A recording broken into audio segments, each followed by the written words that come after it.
Hey guys, George, Diamondyard Sports Cards. I am back, and I am so happy to be here for Hobby Palooza 2023.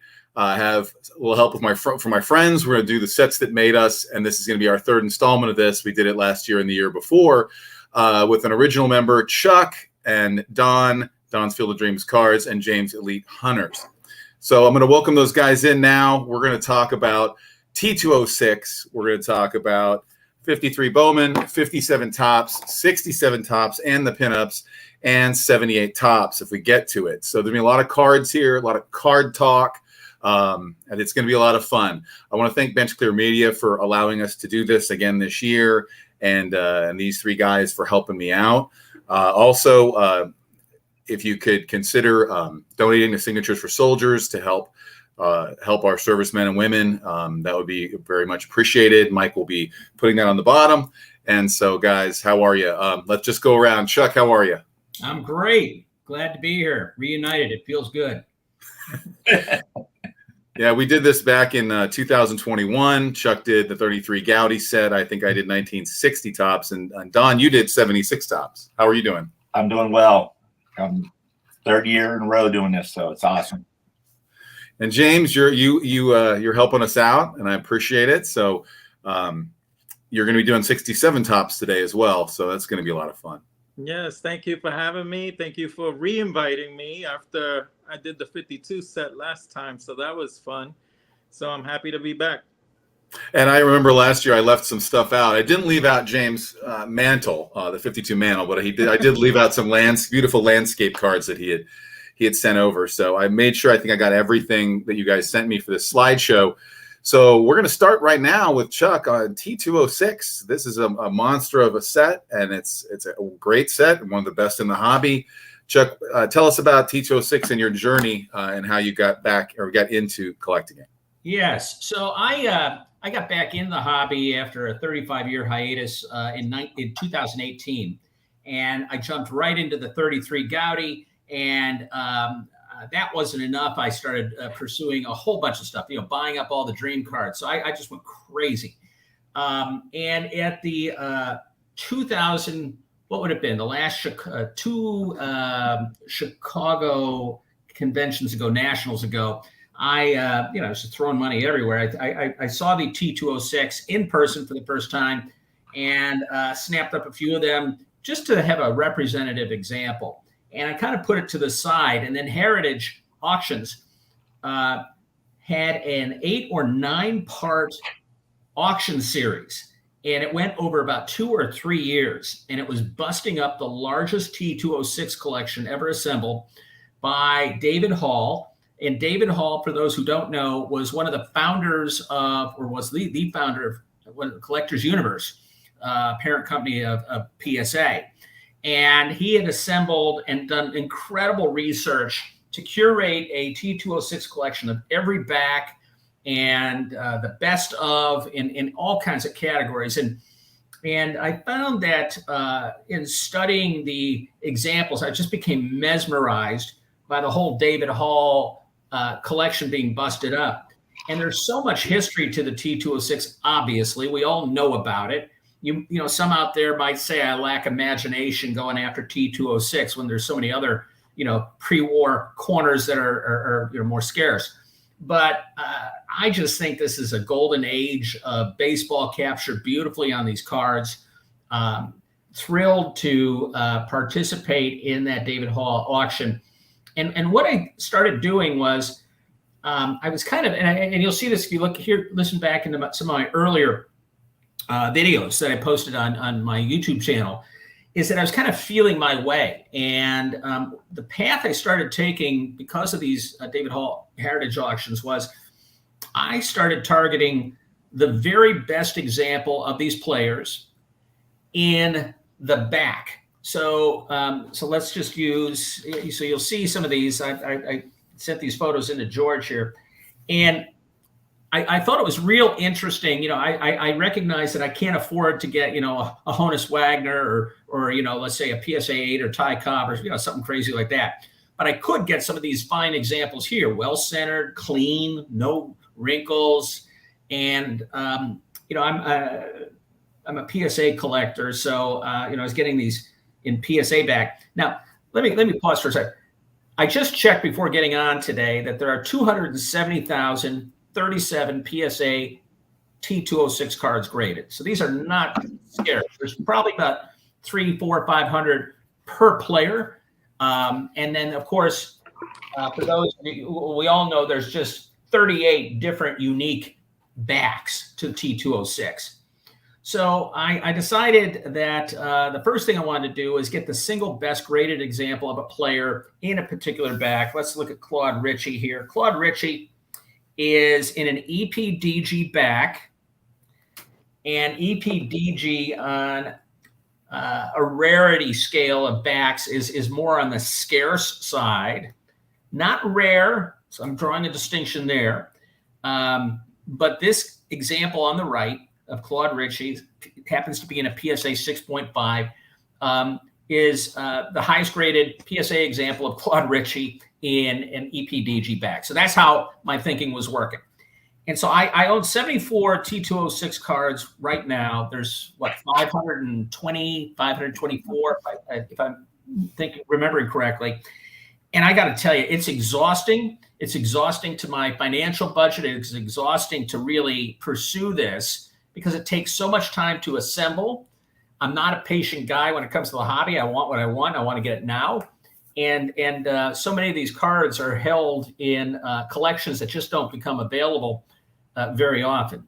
So I've kind of put a pause to it, but I'm really enjoying. I have about 50 of the 74 cards of my T206 that are these one, none higher. And so that's one direction I've gone with the hobby as I've gone into it. The other direction is there are 38 unique T206 backs.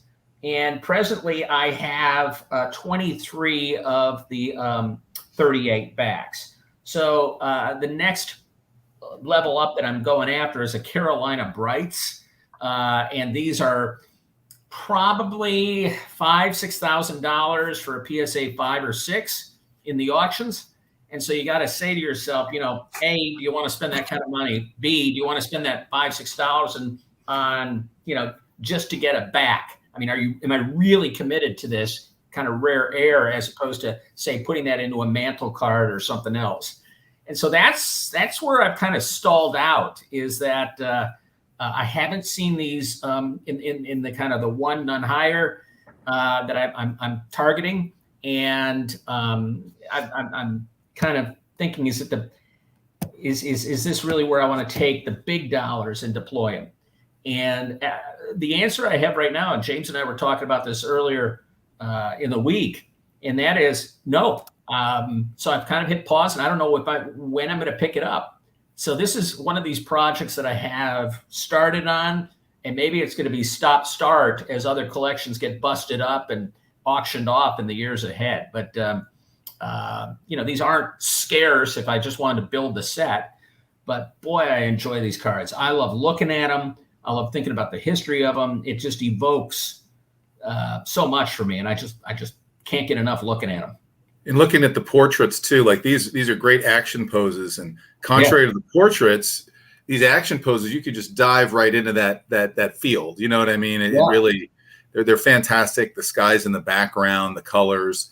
If we could go back, Mike, to the first photo with the sad lexicon of there we go. So Chuck, you're in Chicago. Yep. Tell us about these three. Well, my YouTube handle is Chuck Northside Guy. I'm on the north side of the city. I live 2 blocks away from Wrigley Field, and grew up a Cubs fan. And so in the lore, of course, is these 3 guys, each Hall of Famers. And I'm not going to dare pronounce Johnny Evers or Evers because I get hassled each way, but I'll just present both of them. I don't know what the right answer is. I always thought it was Evers when I was growing up, but I've heard otherwise. And one thing I'm planning on doing is getting, and Don with his special carpentry skills might be able to help me on this. I thought I would get a reprint of the famous poem about these fellas and then get these cards kind of baked into some kind of presentation or a display with the poem right around it. So that's something I wanted to do here. And obviously the examples that are presented each have a bat. There are also cards with them in a portrait as well, but I just happen to like these. Yeah, they're beautiful. And again, I'm going to mess this up, but that Johnny Evers background in the sky is just something. Yeah, it's great. Yeah. Let's take a look at the backs. You had the Principal de Gaulle and the even the rarer ones. And Polar Bear and Sweet Cap. Polar Bear is more rare than Sweet Cap, correct? Correct. Now, there are a number of Sweet Capital, and if you look at the bottom of this one on the left, you'll see it's kind of blocked out at the bottom there. And if you hold the card, it's like it's been X'd out. And that is not a very typical one. It's a Sweet Cap 350 to 460 series. I don't have the card readily at hand, but this is one on a Sweet Cap basis, one of the I'll say more scarce, relatively speaking, Sweet Caps, not the common everyday ordinary one, which would be a Sweet. Is it because of the factory? Is it? It's the factory, and also because it appears to be an error run. Again, I'm sure there are guys on that can explain it better than me. Yeah. I got you. And in Polar Bear, I chewed tobacco for 22 years before I stopped, and 13 years clean. But anyway, I just love the scrap tobacco thing. I can just imagine the smell and enjoy it. It's amazing these survive. Let's keep going with to the next couple photos. When I think about these backs, though, there you go. They were in different parts of the country, right? Like Old Mill right there, Texas, South Atlantic, Virginia, and the Southern League.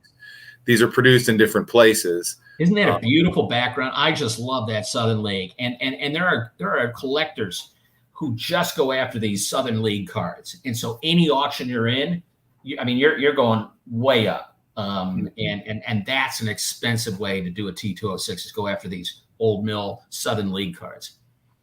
And James, you collect T206s as well, right? I do. I like the rare backs myself too. They just make you feel like when you pick up a card and it's nice, and then on top of that, it's the cherry on top when it's a rare back. It's just makes the pickup even more richer. Are you referring to the Christy Mathewson you picked up at the National that had an Old Mill back? That one felt especially good. Yes, it did. So the next series of pictures, we're getting even rarer backs here at these cards, and Maddie McIntyre. The American Beauty and the Sovereign 460. According to one ranking I have, they're both called scarce. And I don't have the numbers in front of me, unfortunately, but not many when you consider the overall PSA population of 270. I recognize there's SGC and ungraded out there. But just to give you a sense, relatively speaking, these are much more difficult to find in the wild. And are you collecting both the backs and the subjects, and it's backs, subjects, and the grade? But which one is what order are they for you? I'm trying to get it all. Meaning that when I'm targeting these things, I have these criteria that I have to. I will focus on the auctions where they're all present, rather than trying to buy 3 Claude Richies just to get one of each character or quality. I'm trying to get it all, and so that makes it more challenging. Also, you just don't come up very often, and I think there's an interesting conversation generally right now about some of the vintage I'm looking at. I just don't see a lot of stuff being released from a lot of collections in terms of the cards I'm looking at. Just that's a general statement. Maybe people have a difference of opinion on that, but I have several projects where it's been 4 years since a card has been auctioned off in the grade and type I'm looking for. This is non-T206, so just interesting. I wonder what's going on with these cards. Where are they? Well, you had said this before on one of our podcasts, and you said something to the effect of these cards, whether they're rare back T206s or they're high grade 49 Bowmans or whatever, they're in tight hands. And yes. People don't have to sell. People who have these cards typically don't have to sell them. Correct. They only sell them because there's a death or there's a life change or something like that. Right. It's not or they're upgrading. But most of the time, if you own a card of these caliber, you're not thinking you have to sell them. Right. For reason. Yeah. I mean, I haven't used the I word investment. I mean, I'm collecting because it should be evident the joy I have in having these cards, and I intend to hold on to them. Really love them. I don't know. Is this the last photo that you sent me? I don't know if there's another one or not. Let's take a look. Oh, here you go. These. Well, if we could go back, Mike, to the actual pictures of the guys. Thank you. So I noticed this on, and maybe this is his PSA, but the card on the right of Clark, that does not say what back it is. Is that because it's an older slab? I believe so. When you see the next slide, you'll see it's a Hindu brown, which is getting into kind of a rarer version of a back. It's the only one I have, in a PSA 3, but there's no wrinkles. The back, as you can see, I think is very well centered, very clean when you're holding it in your hand. It just looks wonderful in display. It's almost as if you wish you could display these in the center of a room so you can see the front and the back.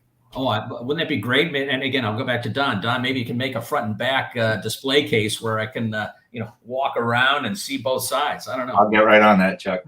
Sure. Anyway. So, is there anything right now that you're targeting at all? But like right now, anything you have your eye on at auction? Like today, immediately? I have T206 on hold. I have gone in another direction. I've been a set collector in the first few years.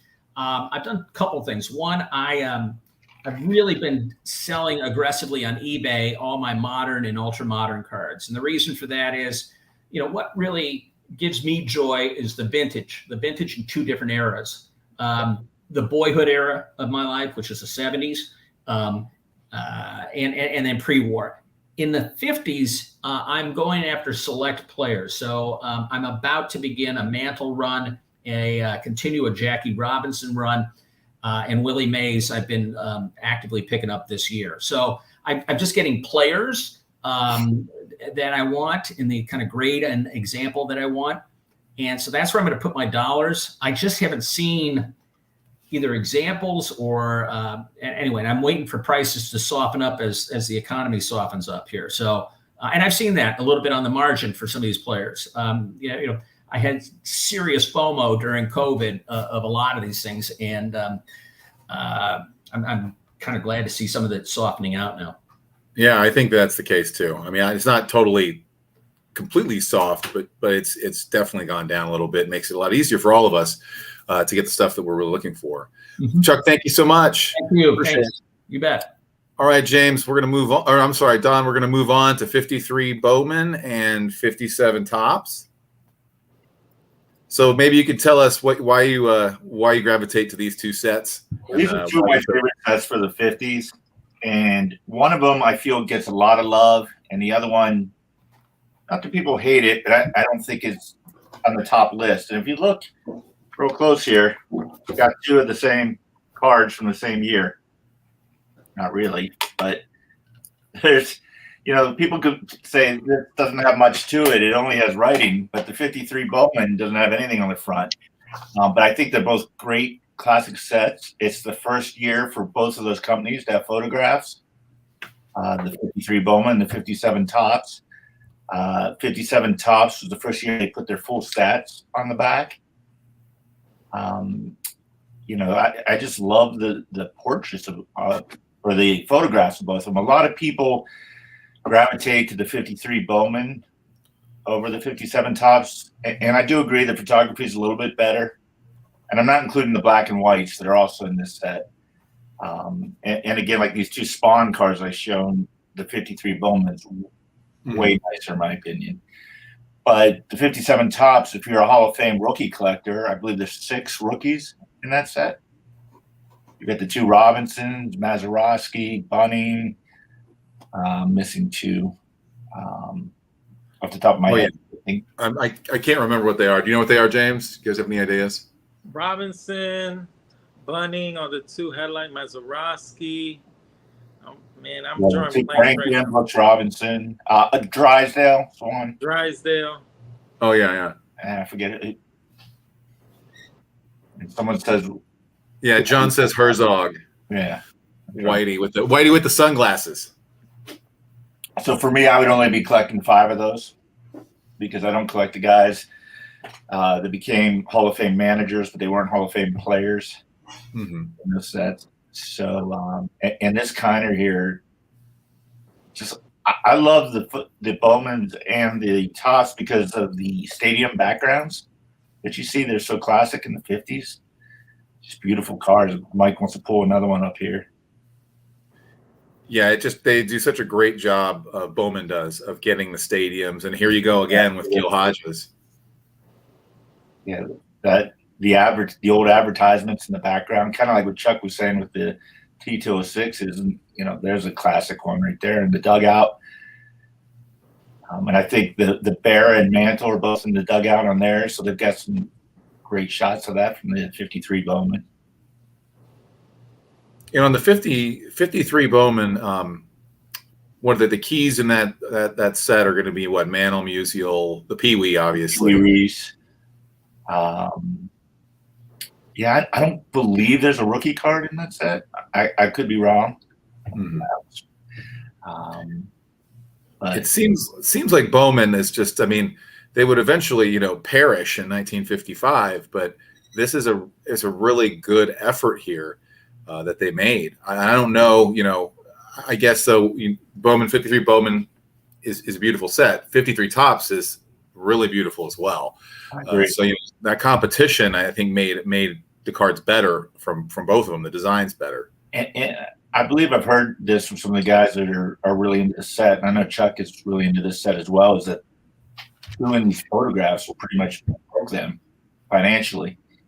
And that's why the reason they have those black and whites, they believe if they continued, they just couldn't afford to keep making these beautiful photographs. Because think about the time to have color photographs was huge, in 1953, or maybe these were taken in 52 and came out in 53. I'm not sure, but they just did a great job. And even though the 57 Topps are kind of simple, there's no action, although there really isn't in Bowman either besides the Reese, but they're just classic photos of classic players.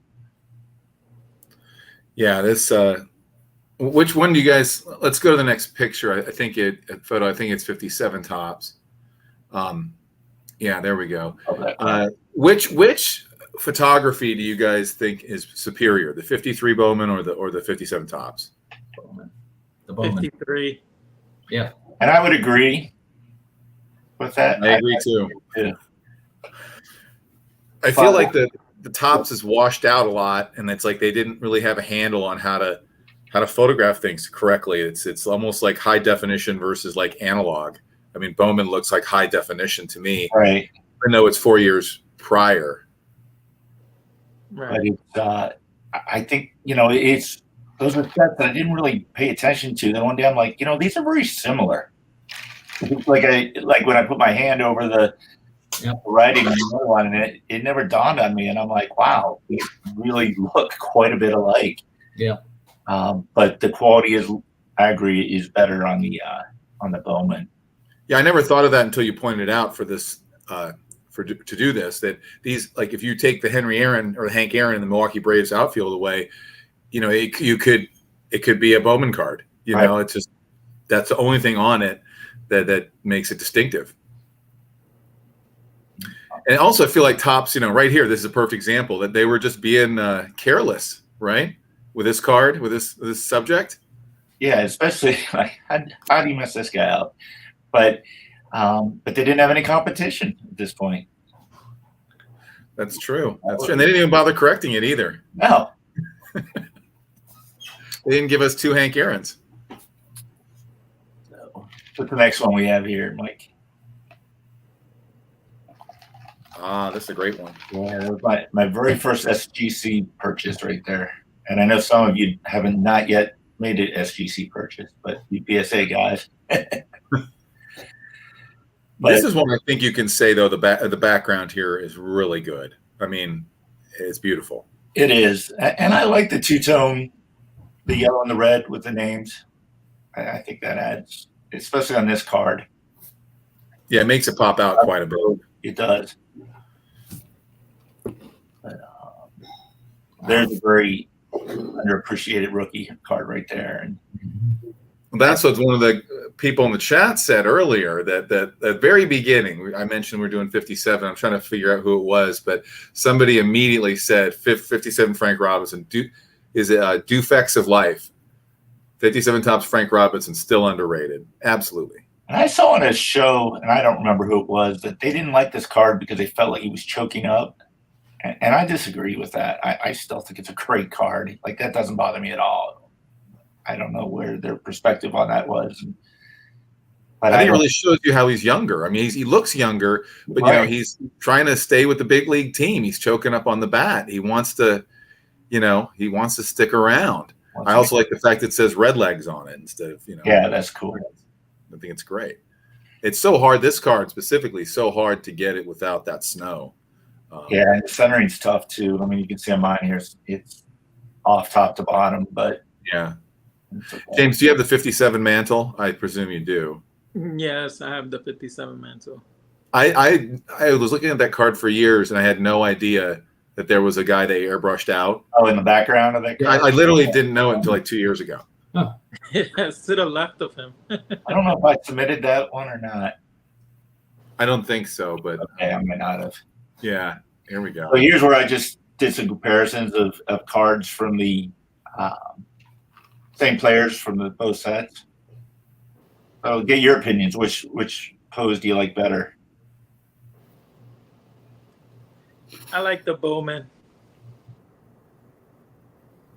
Yeah, I like the tops. I like the top. I like the tops because you don't ever see like Campy's full body.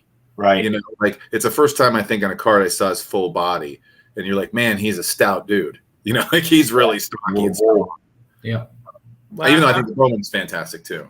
Yeah, I'm an artist at heart, so like the angle of the top of the stadium with the bat and everything, that speaks to me a lot. Classic gray uniforms with the Brooklyn on it. Yeah. Well, the other one is Brooklyn too, but obviously. So here's one where I prefer the Bowman over the tops. It's just I know Lou's on here says this is better than the Pee Wee Reese. I disagree with him on that, but the cloud is kind of godly looking there with the cloud in the back and looking up like he's dreaming like, hey, I finally made the major leagues. Yeah. We're allowed to play. Just a beautiful card. Where the other one just looks a little stiff to me. Whoa. Yeah, true. Well, his batting stance is kind of stiff too. Like, yeah. It's not like a smooth batting stance. No, and even though again it's the full body shot, like we said on the Campanella, it's just I think the Bowman clearly wins in this picture here.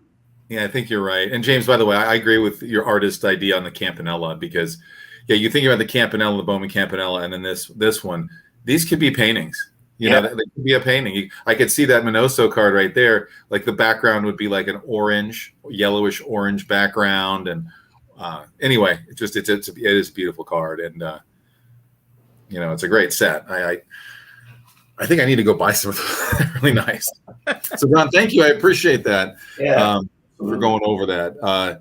Are you looking for any of these two sets? Are you which guys are you looking for? Which guys do you need to add?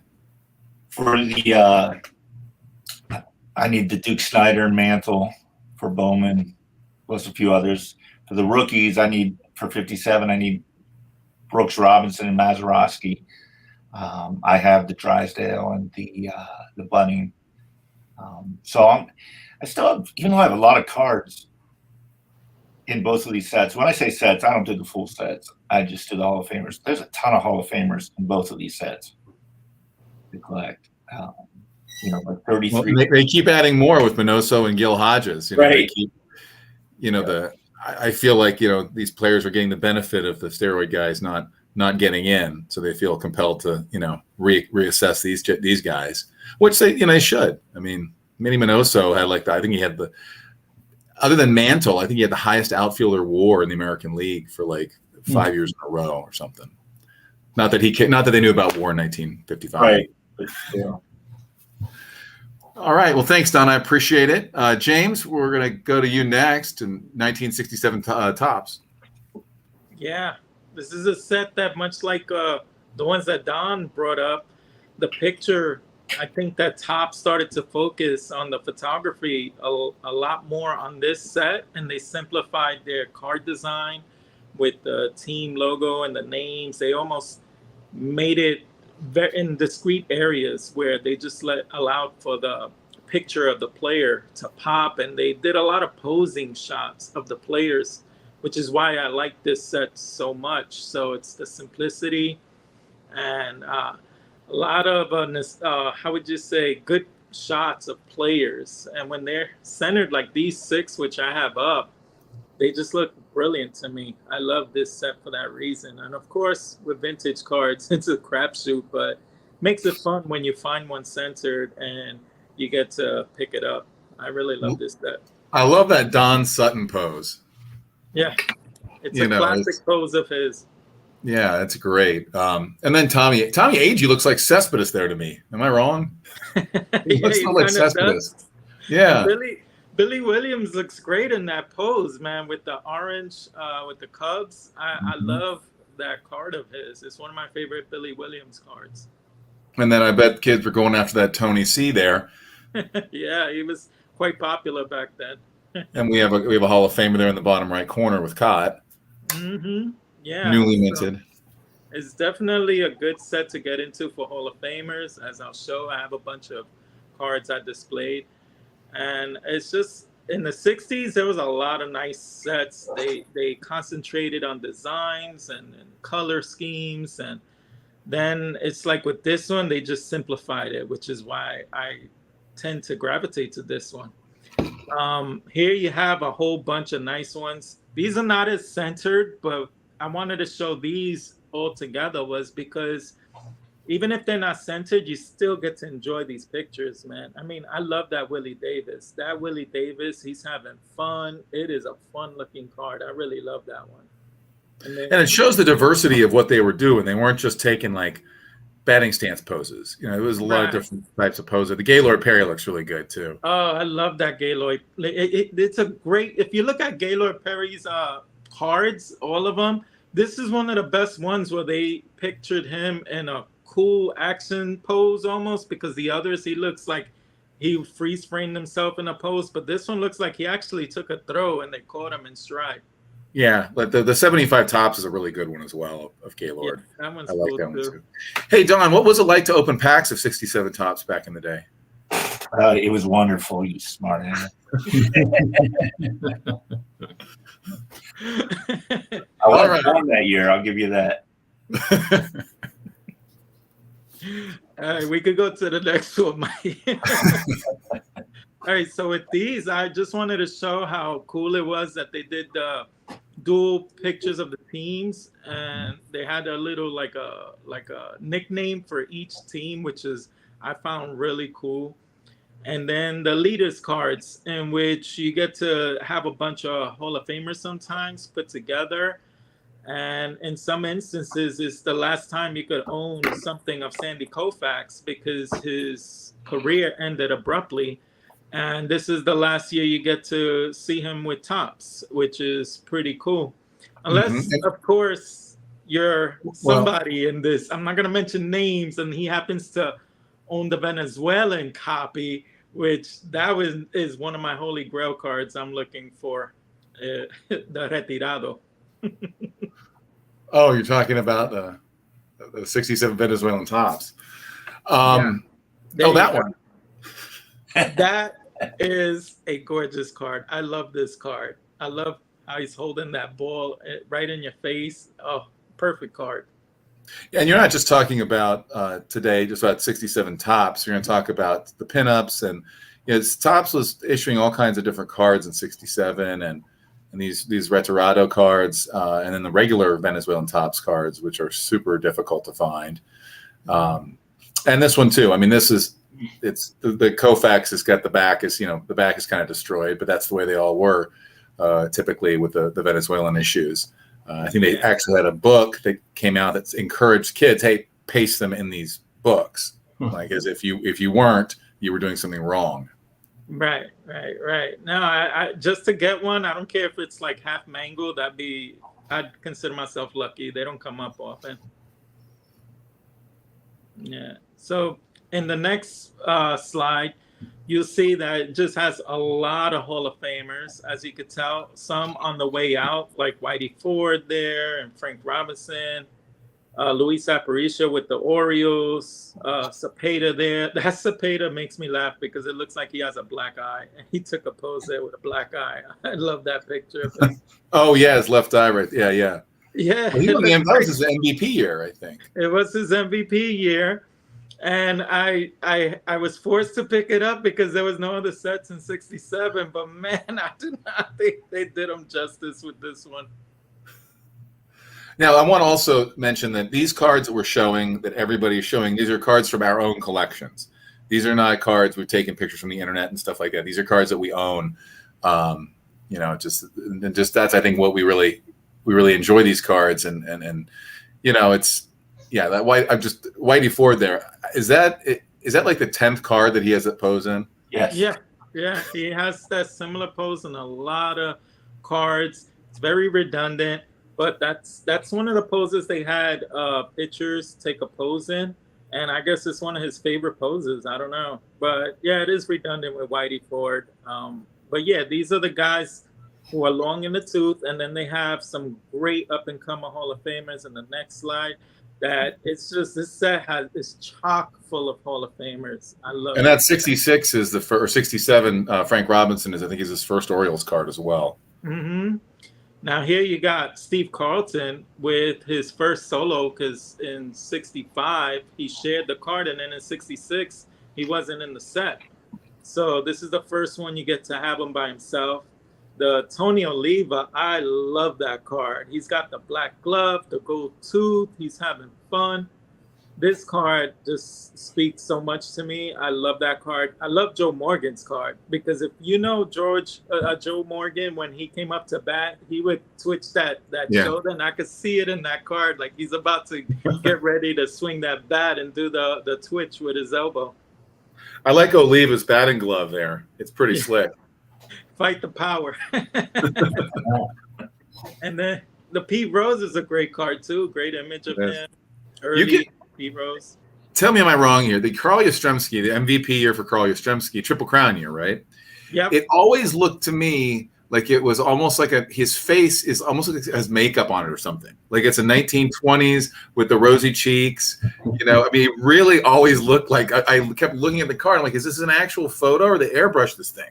I think they airbrushed it. I think the shadow came over his face a little bit with the bill, and they had to lighten it up a little bit so his face didn't look so dark. So I think that's what they did there. And, it does look like he's wearing makeup or something. Yeah, it could have been one of the strip cards or something, like from the 20s with Walter Johnson and those guys. I also like the fact that the uniforms there. I mean, I wish they had more uniforms like Pete Rose has on there. Yeah, definitely. And then I want to fast forward to the next few, Mike, if you can. I love this set also because of their poses. When you get them autographed, to me, they look brilliant. Like I chased that Tony Perez. If you saw some of my videos, I 2 years in the making to find this card and then to have it autographed. I got the Phil Negro autograph, the Jim Bunning autograph, and that Jim Bunning is a high number series. So that's really cool that I got that one autographed. And it's one of my favorite cards of Jim Bunning, actually. So this is a nice set to get autographed if you can, because they just have cool poses. And to add an autograph to that, it would be great. Well, speaking of high numbers, here we go. Yeah, they got the two big kahunas. If you get to get these rookie cards, they're high number, which makes them a little scarce. And that Tom Seaver is a tough one. And the reason why it's tougher than the Rod Carew, there's a big price disparity between those two, is because with the high number series, they did a double printing with some of them because they didn't like the way that they came out the first printing. So they did use a little bit quality control, but because it was double printed, it means there's more out there. So given the supply and demand, it lowers the value of the Rod Carew as opposed to the Tom Seaver. So the Carew was double printed then. Yeah, and a lot of the other, you'll notice when you're looking for the high numbers, if you're putting the set together, that there's a disparity from one player to the other, and that's when you start just realizing, okay, that must have been double printed because the other one's almost triple the price. Yeah, and that Brooks Robinson as well. Somebody, I don't know, somebody mentioned on this podcast, or on this broadcast, but yeah, that Brooks Robinson, the same thing, right? Super tough card. That Brooks Robinson is as expensive as almost any card in the set. You can't find it. Also, you don't see them at the shows. You can't find it. It is so hard to find that card. James, that Hank Allen, that's Dick Allen's brother, correct? Yeah. Mm-hmm. Pretty cool. So then the next one is my first card of Mickey Mantle I ever laid eyes on in person. So I fell in love with this card.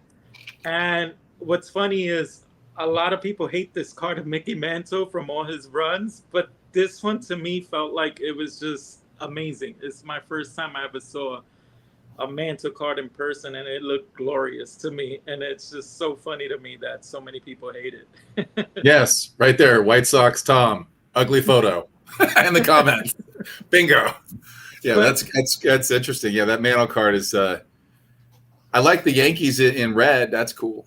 Yeah, it's bold, beautiful. They didn't do them too well, but there was a little something that they did where they did pinups, which was an insert for this set. So I think they held off different poses or likenesses of their face in one for a pinup and then a body pick for the card or vice versa. So then with Mickey Mantle, he has a full body pose if you go to the next slide. So I guess they held off the full body pose for his pinup. And then they gave him the bust as for the card, as you see. Yep. So they tried to vary between, if they had a pinup card, pinup, I should say, the insert, that they try to vary what the pictures look like, and they didn't make it look redundant. Now, I had asked you, how were these pinups distributed? They were inserted into the packs. Really? They're folded up into fours. Yeah. Very cool. That image right there of Mantle on the pinup, that's the same as the 66 tops. Yeah, they're pretty much the same.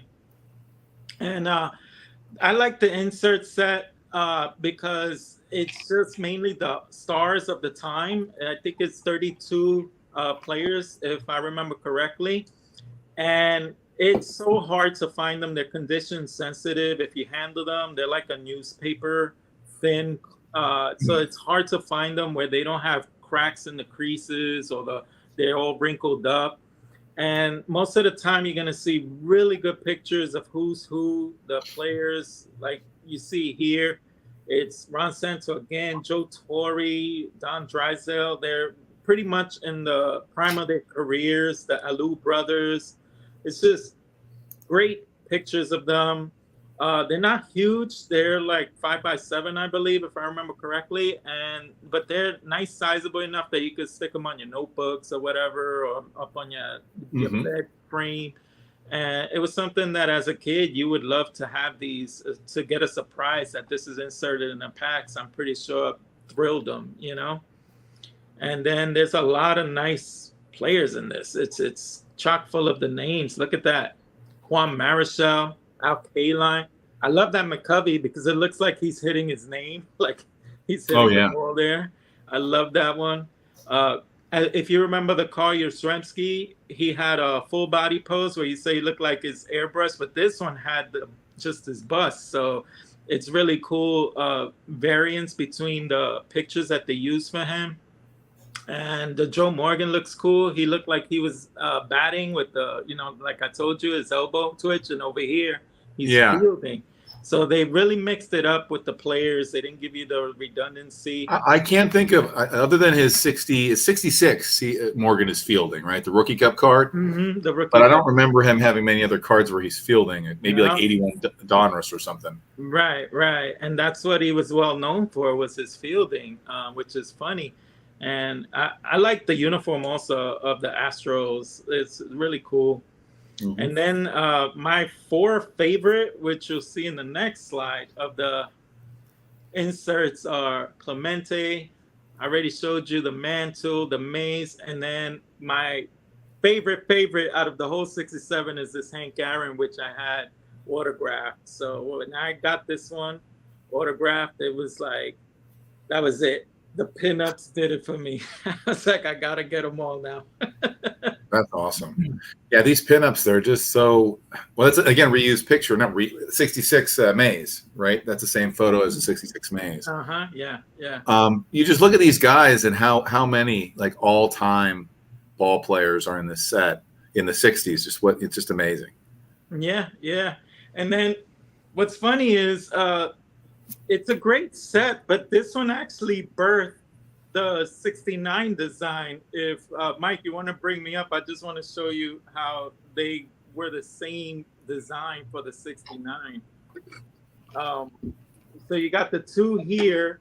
They took the nameplate here of the team, and then they used the ball, and then you'll notice they morphed them together. So it's like the mother and the father, and they gave birth to the 69. Isn't that crazy? Yeah, that's totally true. Yeah, that's so funny. they had a lot.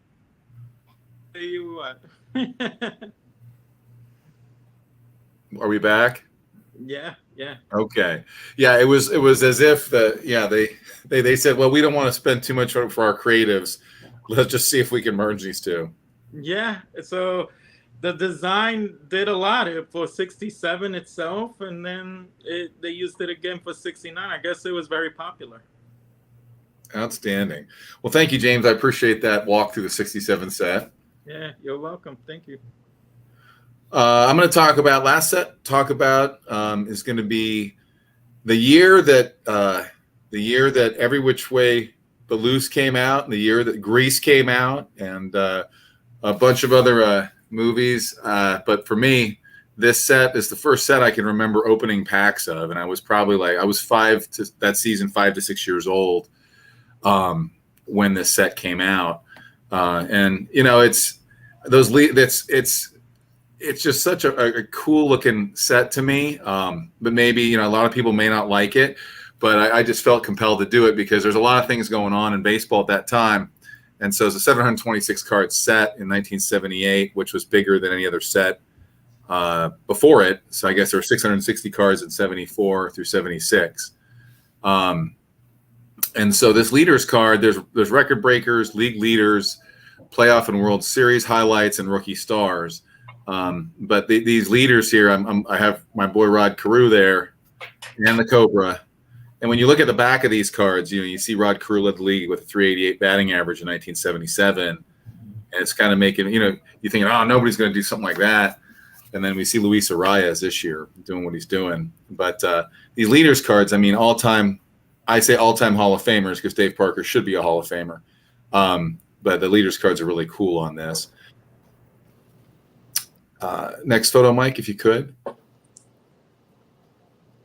I think I remember my friend's big brothers had these cards and stuff like that. And so, and it's just, I know that it was, I looked this up on, I looked up what Cardboard Connection says about the design. And they said the design of this set was the most, quote, subdued of the era in the 70s, with the photos taking like center stage, and the story was told through player images.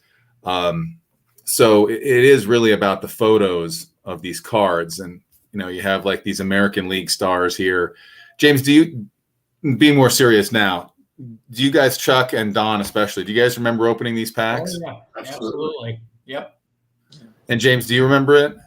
Yeah, late 70s, definitely. Early 80s. I used to flip them all the time with my friends. Yeah.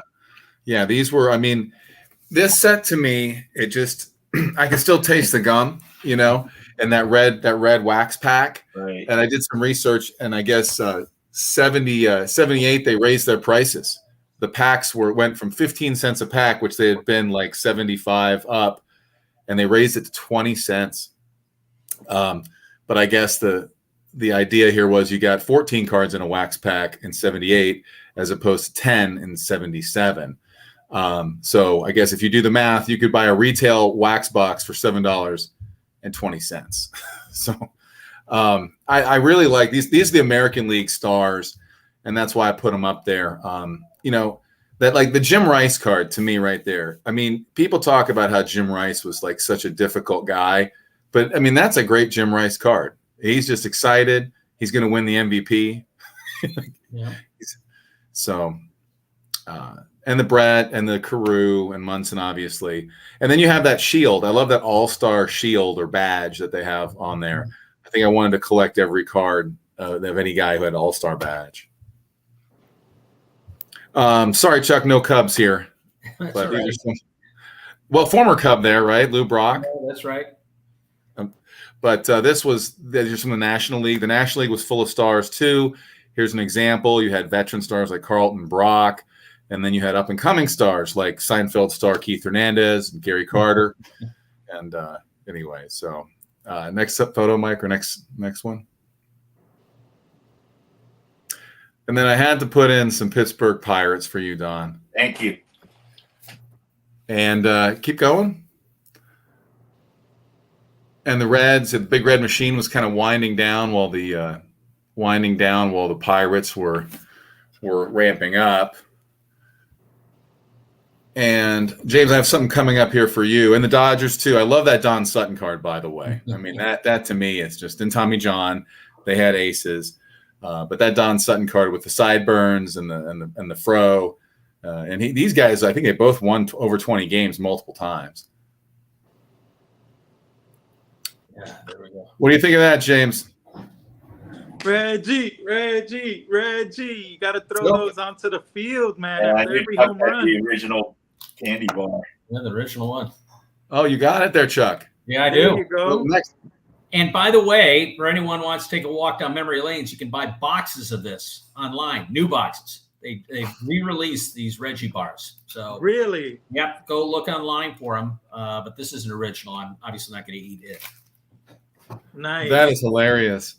Next photo also has that there, and to me right here, I think that Reggie Jackson on the left is the best card of the 1970s. Absolutely. I mean, it just sums it up. He's coming off the 77 season, the 3 home runs in one game, and then they would beat the Dodgers 4 straight, lose the first 2 and win 4 straight in 78. And there's the Reggie wrapper right there. So I had to put that in for you, James. It's so ironic there, Chuck, coincidental that you had that. Yeah. Yep. I got a few more pictures here, and then we're going to wrap it up. This is a salesman sample of an uncut 6 cards, and there's Reggie. And then if we continue, there's one more salesman sample of the key rookie card from 78, and there's the back of it, and there's Eddie Murray. Yep. It's autographed by Eddie Murray. So these are salesman samples that were distributed, and I came across this, my last photo here, I came across this at when I bought a collection. So it's kind of unique. I haven't got it authenticated, but I'm sure it's legit. But yeah, 78 was a great time, and it's at least we can all remember it. And we have remember our Reggie bars. So guys, any last comments, Chuck, Don? Well, this hour flew by. Yeah. Really did. Thank you, George, for hosting us. Thank you, great. guys. Yeah. Yeah, Don, I like your shirt, by the way. Too. It's great that I think that we use our own cards. It's just like you said earlier. It shows our passion for these cards. Yeah. It was great. I love that it's so many like eras per se. You got pre-war, some vintage 50s, and then tail end of the 60s and into yours to the 78s. But even watching it, I was like, wow, I want that card. Well, from where Chuck started in 1909 to 1978, we got 70 years. Yeah. So that was pretty cool. I want to thank Bench Clear Media for having us on and giving us a forum to do this again this year. Really had fun. All the people in the chat, we've been watching your comments. We're too busy yammering but we're watching, and I appreciate you guys watching out there. And again, please donate to Signatures for Soldiers through Mike's Hotmail account. You can see at the bottom. It's a great cause, and like he said, they're going to be one of the primary charity at the National this year. Coming up next is Jeremy Lee from Sports Cards Live. So please stay tuned and keep watching. And guys, any final words, Chuck? See you at the National. Don, James? I'll see Chuck at the National. As always, look forward to next year's. All right, guys. Thank you so much, and keep collecting. Take care. Thank you. Bye.